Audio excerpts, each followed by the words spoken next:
the very best, like no one ever was. Collecting them is my real test. To play them is my cause. I will surf across the web, searching far and wide. Another language to understand the sound that's inside. Taisho-Koto, you and me. Taisho-Koto, as strong as my destiny. Yeah, strings all bend, may your resonance never end. Gotta play them all. It's so true. Becomes in so many hues. You teach me and I play you. Taisho-Koto. Gotta play them all. Gotta play them all. Taisho-Koto.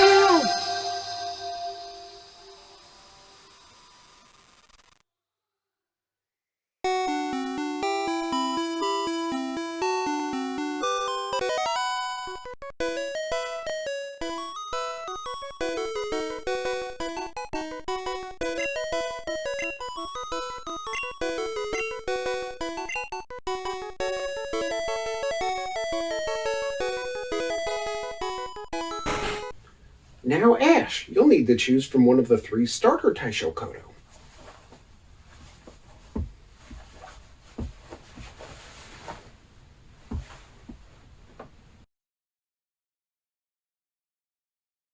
But how do I know which one to choose? Well, actually, Ash, to understand that, we need to fully understand the history of the Taisho-Koto. Actually, I'll just take... So we begin in the Meiji era. Oh. Our hero, Nisaburo Kawaguchi, begins his journey in Otsu of Nagoya, Japan. Eventually, he changes his name to Goro Morita right before he invents the Taisho-Koto in 1912 at age 38. How he got here and how he invented it is where we start. In his younger years, he ran a shop with his brother selling minteki, which is a Chinese bamboo flute. Through these younger years, about 20 to 30 years into the Meiji period, the new government is in a bit of an upheaval. Hirobumi Ito, the prime minister at the time, had a drive to assimilate with Western culture. To aid in this, he utilized Osama Izawa, the head of the music research section of the Ministry of Education. This was in an effort to help blend East-West teachings in the music sector. Now, Morita, he loved instruments and had a yearning to create and spread music to the masses. Organs and pianos were too inconvenient and expensive for the low middle class in Japan to play at home. They were stuck with mostly things like accordions and harmonicas. I placed this picture to show how expensive and fancy they could get at the time, but note the dulcimer for later. In addition, Western music was popular, but he had to make something that was easy to play this new style of music on as well. Morita was the perfect one to carry out this new drive to blend cultures. Now this is where it gets a little weird. He wanted to travel the world to study instruments. Exactly when this happened is unknown.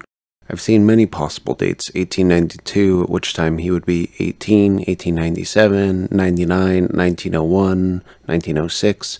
We can do a little hypothesizing around this though. In 1892, a large fire broke out at the Osu Kanon Buddhist temple. This burned about 135 houses. This fire was in the same town where he and his brother had set up shop. If the fire burned the building they were using, one could argue now is the time to hit the road, but it could also be time to help repair and save up money. There are also some interesting musical calendars which were tracked down showing the instruments on sale at the time. The yokin on there can be seen starting first in 1897. The yokin is actually one of the first zithers, so credit to this true visionary, he created that as well. We can also see that this draws heavily from the dulcimer that we saw earlier, so we know he's taking interest from the instruments of the world around him and wants to bring it back to Japan. It's also interesting to note that the yokin is credited to Morita, so we know that he changed his name before this, hence it's easier to just use that name for most things. It doesn't make sense to me he would come back, start with the yokin, and then switch to this other endeavor. To release his instrument and leave immediately doesn't make sense either.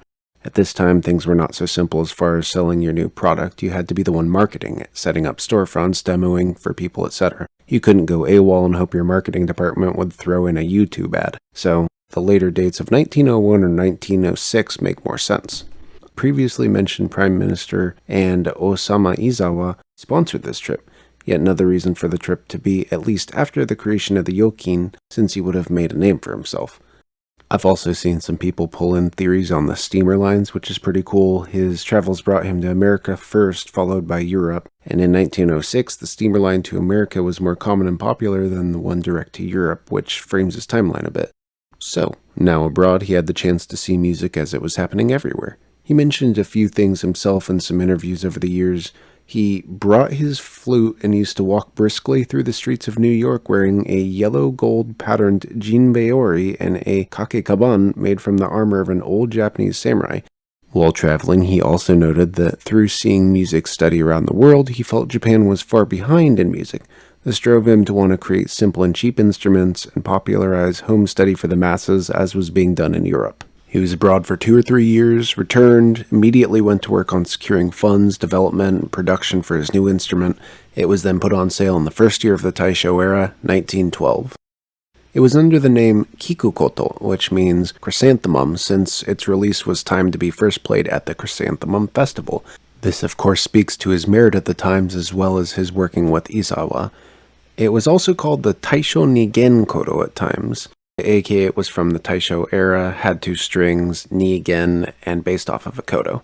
This was of course then distilled down into Taisho-Koto later.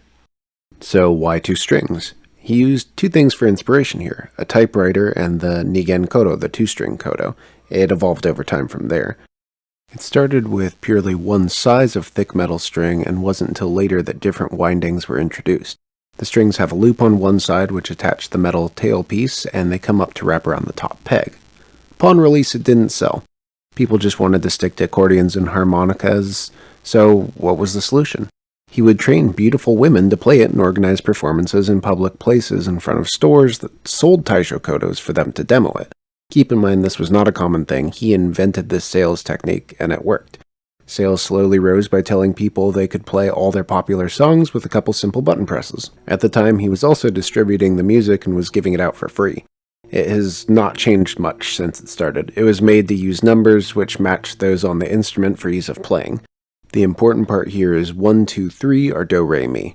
He definitely picked up this numerical notation choice in his travels. He spent a lot of time in France, which I would guess was a big inspiration given that Jean-Jacques Rousseau was one of the fathers of numerical notation. From here it started to spread pretty far. South Korea, China, Taiwan, India. We also start to see some knockoff ones such as the Miyako and the Daijō-koto. Things stayed good for a while, and as could be expected, a lot of laws and commissions were formed to make more money off the Taisho-Koto since it was a big seller. Success was a bit short-lived due to some world events. First the Manchurian incident and then the Pacific War. Needless to say, leading up to here and during, exports saw a rapid decline. A, it was seen as Western, so decline in interest. B, there were bans on music which had a Western influence and artists had to write nationalistic songs. Honestly, this is a weird subject with some varied enforcement and underground music. I feel like that would be an entire discussion unto itself, but leaving it there for now. C, there were restrictions made on iron, which the Taisho-Koto needed. Post-war, the popularity of the Taisho-Koto was on life support and maintained due to a couple key individuals who continued making popular music and development of the instrument. Really, it had never taken off, but it would be these 3 who would make the developments to make it more popular than ever. We'll come back to them. The 3-string version of the Taisho-Koto popped up as the new standard. It's not obvious who the person to popularize it was, but it was part of an effort to revitalize interest in the instrument and keep it in the public eye. Given that the new standard was mostly popping up in ensembles, it was likely driven by someone writing them. There were also some manuals on how to tune the Taisho-Koto to play with Western ensembles, Japanese instruments, as well as solo, which mostly focused on these 3-string versions and included a bass string. The 3rd string was the thick bass string, allowing players to keep a bass rhythm while playing along with others. It's generally accepted that the common tuning is to have all 3 strings in the same tone, but you'll find songs and playing techniques that vary this. So back on the 3 who really bumped the popularity, we have Kinsei Yoshioka. He started playing young with a 3-string, but ended up making his own custom ones with more. He made a 7-string in 1925, 9 in 26, and 12 in 27. He called it the Nishikishokin. In doing this, he of course added more complex ways of playing and seemingly captivated people with his sounds. He started at stores, then managed media, theaters, TV, radio. Given the wartime activities, he put together inka, or military songs. This is what I mean by it was weird. Some people got away with it, felt like selective enforcement based on popularity, and if you were performing for troops. If you've heard Taisho-Koto music, you have likely heard his works. He put out over 60 albums in his career. It's worth noting here that by 1930, the largest Taisho-Koto manufacturer was Narden Musical Instruments in Nagoya, Japan. This is a very important place for music in Japan, as you'll see it's where a lot of acoustic guitar manufacturers also operated out of. Since this was the biggest company for such a long time, it's pretty common to see the Nagoya Harp floating around, which has almost become synonymous with the Taisho-Koto. They made a large name for themselves with the Midori Koto, aka the Green Koto, which was a super compact Taisho-Koto. As you can imagine, small, less committal instruments tend to sell well. Just look at the stylophone. We'll come back to some of these models later. Kotoshiro Suzuki. This is not the musical Suzuki Instruments guy. He was born in 1914. In 1955, he opened the first school for teaching Taisho-Koto classes in Nagoya. In 1956, he devised the 5-string, which is now the staple instrument. And in the coming years, he also enabled ensembles by creating different versions with different ranges, aka soprano, alto, tenor, bass, and writing different music for them. Along with these different sized instruments, there were smaller bodies with thinner strings for the alto and thus larger body, thicker strings for the bass versions. He wasn't the first necessarily to play with the sizes and strings, but he was able to standardize things for use in his classrooms. All of these manufacturing standardizations were made possible due in large part to his next partnership. In 1971, he met Tsukasa Suzuki, the president of Hamatsu musical manufacturer Suzuki Musical Instruments. They worked together to supply the classrooms from one Suzuki who had the instruments to the other who could teach it. From there, he started to appear in TV, radio, etc. to spread the word. Now, while Suzuki is hard to find information about, Masao Koga, our next protagonist, is very easy because he made a name for himself. He played a lot of popular pieces that excited people. He had music before the war without Taisho-Koto that was super popular, and then in 65, 77, and 78, proceeded to put out records that recreated those old songs using the Taisho-Koto, as well as some new ones. In 65, he signed with Safo Musical Instruments Manufacturing to make the Kogatone line. He's got very popular as people who grew up on his music wanted to now play the transposed music on the Taisho-Koto. It's worth a note that these can be less obvious than you may think, so I'll show some pictures of the obvious and the less obvious. You'll find these everywhere. Now let's step back and talk a little about the manufacturing. Early Showa era rolls around in 1965 and a lot of manufacturers in Aichi Prefecture struggle.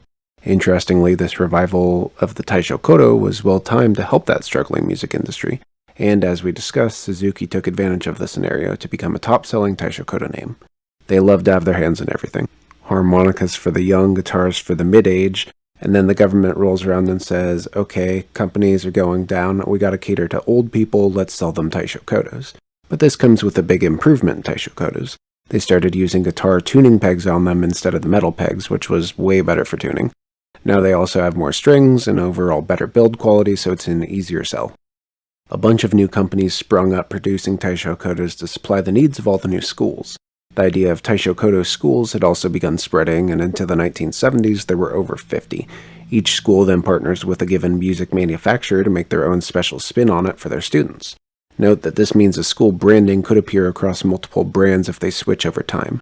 This is a strange thing, but it's really interesting business to try to lock people into your school. It seems less innocuous than the schools of the Koto, where the picks are different, the musical notation, etc., but you still get the school-specific music, which doesn't get shared. A couple examples of this PS are the Kinden Ryu and the Soke Okada. Now, the schools didn't pop up for just no reason. We have figures which wanted the masses to learn, but this was also aided by the government. Essentially, this started because when the companies heard that they needed to cater to the old generation, they pivoted manufacturing and said, we need to market. So nowadays, the older generation has lots of new electrical appliances like the electric washing machine, thus saving countless hours in the day. Marketing comes in and says, hey, what better to do with that time than learn an instrument, and here's some schools to do so. Designers, manufacturers, retailers, schools, and the government all working in such harmony to bump sales of a national instrument and play the dominant consumer base starts to sound like an epic conspiracy theory, and I'm into it. Also, if you have a vision that Taishokotos are for old people, this is why. That said, I love them. From here, we just get more and more companies all putting their own spin on things. Who's that? Taisho-Koto. It's Kingen. One can definitely see that the play style changed over time, and there's history in that. Morita actually noted that it should be played on a stand or table, again in Western style, but people really like to play it on their knees on the floor, likely due to the old school koto play style. Also note here that the angle of play is like the koto because of how you have to hit the string. Then in the 1970s, people started playing with a strap, aka guitar style. In all of these play variations, there's also different techniques. We have the bow.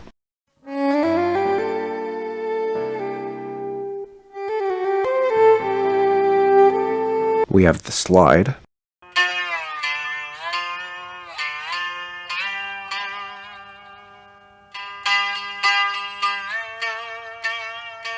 We have the pick.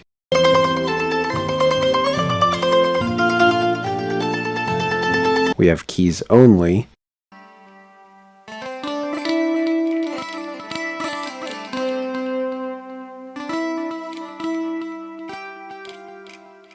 And then we have sticks, rods, bars, whatever you may have.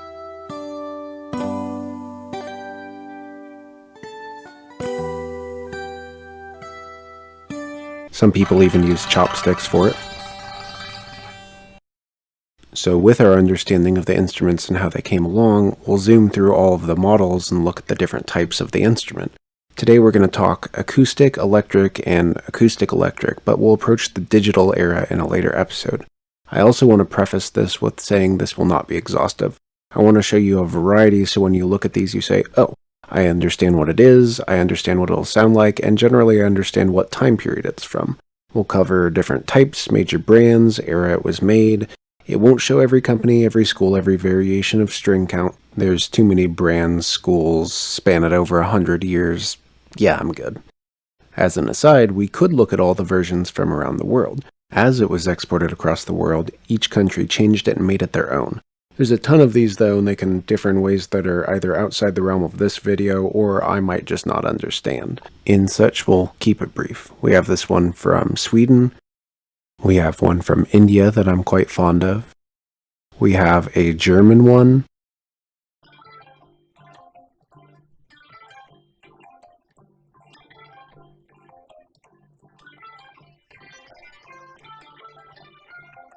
And we have some ones from China.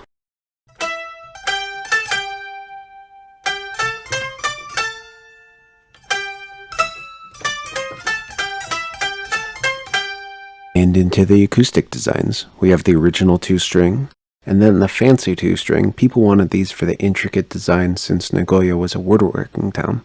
Also notice on these old models the tuner peg type, not the guitar locking string. This is the famous Midori-goto from the Narden Company. And then we have this old 6-string. Any of these really old ones with the weird string counts are pretty darn rare because they were made custom for individuals who knew how to play. And then we get back into these more basic designs. This 5-string Nagoya harp is very basic on the top, and you can tell that this is through the wartime. So you can start dating things based on the tuning pegs and the intricacy of the design for pre-war, and then the more utilitarian models during the wartime. It's also worth stopping on this 15-string to see the increase in notes. We went from generally 23 to 25, 6, 7 notes. Thus the increase in string count and number of buttons leads to an increase in overall size of the devices. This dates us into the 1940s where the patterns are still very plain. Then there's a bit of a renaissance around the mid-50s. We have the Nardan harps coming back with pictures of castles, mountains, birds as they explore their roots and say, hey, we're bringing back these cool designs. We have the Hirate Company who had the Oriental harp, the palm harp, Shuden, all around the mid-50s. The late 50s is also exciting because we see the resurgence of these stranger string counts. The 9-string became somewhat common and not just custom. From 1965 we get the really cool Echo. It was given a neck resembling an electric guitar because they were so popular then. We have the Starlight Company, who started the Peacock Harp in '68. Again, Peacock Harp has kind of become synonymous with Taisho-Koto Nardan Harp, but it is different. Another big one for the '60s was the Koga tones, of course, with that lovely face on the top. Another thing to notice here is we start to see the introduction of these guitar-style tuning pegs. The '70s come around, and suddenly we start to see cleaner manufacturing. Things look just a little more put together. Lyrish enters here, and they're still going today. They're known for having evenly spaced keys, as well as, I'll say, a lot of outreach and donation programs that are pretty cool. Taking a peek into the modern side, we have the Showa-koto, which the company seemed to have had a factory fire, so these are super rare. They used to have a website where you could buy what was left, but over the past couple months, I can't seem to find them anymore. We have the Suzuki Fuga, the Yamaha TH15.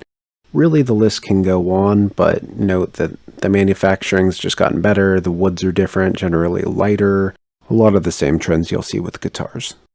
Who's that? Taisho-Koto. It's Suzuki Kohaku. To start off our discussion about the electric and acoustic electric, we have a lot that are labeled Taisho-Koto and some that are labeled ensemble. Ensemble generally means that the line comes in different types: soprano, alto, tenor, bass.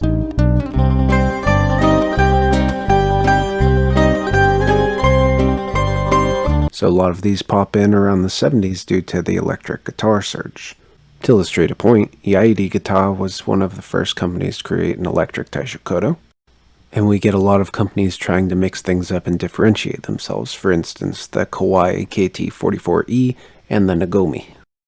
We also start to see pure electrics rather than mixed with the Suzuki Ran. These were super popular and very similar to lap guitars, which were popular at the time as well. And from here, a lot of them start to look the same, so let's look at just the interesting models. The company Kingen released a model GY10-40 sometime around 2009. It's interesting in that it is still acoustic electric, but it has no hole in the top.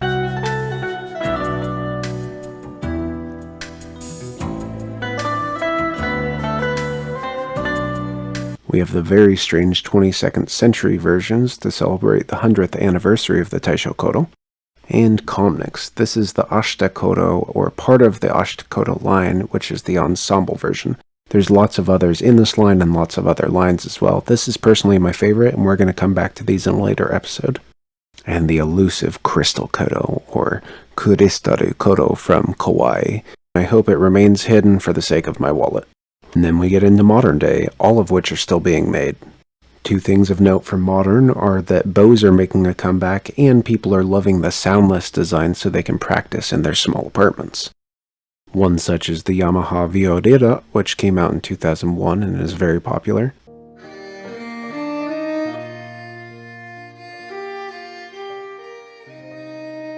The Suzuki YTS-01 is much the same. Comnix has some interesting models, the CK225 and 235 for instance. There's these tiny kazari, or ornamental Taisho-Kotos.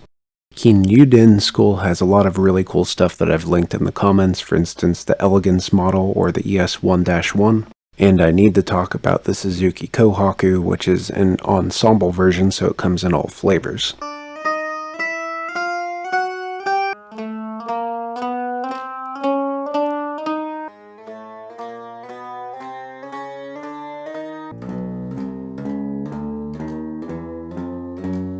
The Kingen company has two current models, one with a bow and one without.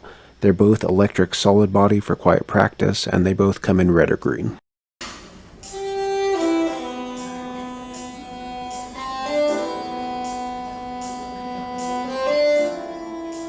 And the company Sanso Gakki. I love talking about this one. The Shinparu Koto, which is the simple koto. It just sits flat on the table, unlike the shoulder harp. It's keytar style. There's a V1 and V2. The V2 is pared down to look more like the simple koto, so it's a little confusing. The crazy thing to me here is the prices, but I could have the same discussion about electric guitars, what sounds the same, tone woods. I don't care. I'm not going to get into it. So congrats on making it this far. Now you get to see Taishokotos in current popular media. Reiwa Kotohime is a band that uses these shoulder harps and simple kotos in their music videos. They also help promote the company Sanso Gakki on the side in some of their videos. I'll show you some of the company's clips where the band is playing with members from the company to make this idol group to demonstrate their instruments.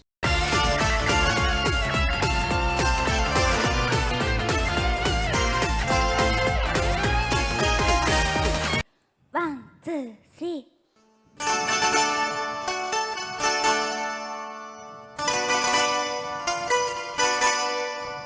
And that covers a majority of what you will see from Taishokotos, from old to new, of the basic acoustic and electric varieties. Keyword here is the basic ones, so tune in next time when we cover the digital accompaniment, Taishokotos. So, Ash, do you know which one you want? Now, Ash, be serious for a minute. I'm sorry, Professor, that's just a lot of info. Okay then. I'll take the kohaku for those thick bass notes, or the 9-string for those sweet sounds, or the nardan for those intricate designs. Oh, I don't know. Oh, Ash.